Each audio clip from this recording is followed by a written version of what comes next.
ఇప్పుడు చాలామందికి ఈ మధ్య ఒకళ్ళని అడిగారు, ఏవండి హోమాలు చేసేటప్పుడు ఆజ్యం వేసేటప్పుడు ఒకళ్ళు 2 సార్లు చెప్పారు స్వాహాకారం అంటున్నారు, ఇంకొకళ్ళు 3 చెప్పారు స్వాహాకారం అంటున్నారు. ఈ అనుమానాన్ని నివృత్తి చేయండి ఒకసారి. హోమం చేసేటప్పుడు ప్రతి మంత్రంలో కూడా చాలా మంత్రాల్లో మంత్రాంతంలో స్వాహాకారం ఉంటుంది. అయితే ఈ మధ్య కొంతకాలం నుంచి కూడా వింటున్నాను, బయట నేను చాలామందిని చూస్తున్నాను. ఈ మంత్రంలో స్వాహాకారం ఉన్నప్పుడు అదే స్వాహాకారంతో ఆహుతిని వేస్తున్నారు.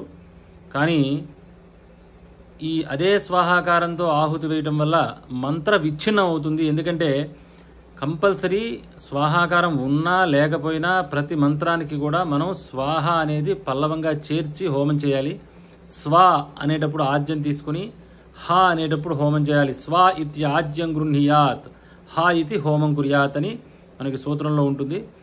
ఈ మంత్రాక్షరాల్లో ఉన్నటువంటి ఏ స్వాహాకారాన్ని గనక ఆ అగ్నికి ఆహుతి ఇవ్వడానికి ఉపయోగిస్తే ఈ మంత్రం ఆ వర్ణాలు తగ్గి మంత్ర విచ్ఛిన్నమయ్యి తద్వారా మనం ఆ ఫలితాన్ని పొందలేకపోవడం జరుగుతుంది.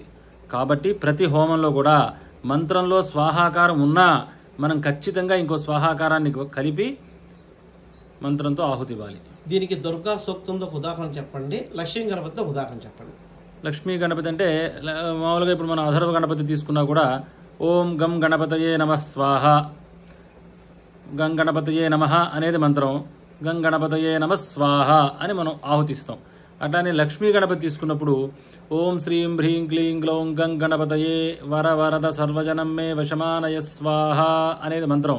ఇది 28 అక్షరాల మంత్రం. ఈ మంత్రానికి ఈ 28 అక్షరాల మంత్రాన్ని మనం అష్టద్రవ్య గణపతి హోమం చేస్తాం. ఎందుకు చేస్తాం? 28 అక్షరాల మంత్రాన్ని ఒక్కొక్క ద్రవ్యం 350 చొప్పున 8 ద్రవ్యాలు 2800 ఆహుతిస్తాం. 2800 ఆహుతి ఇచ్చినప్పుడు 28 అక్షరాలు పరిపూర్ణంగా ఉంటేనే మంత్రం యొక్క రిజల్ట్ వస్తుంది. అదే మనం ఈ మంత్రంలో ఉన్న స్వాహాకారంతో స్వాహాకారం చెప్తే 2600 ఆహుతులే అవుతాయి.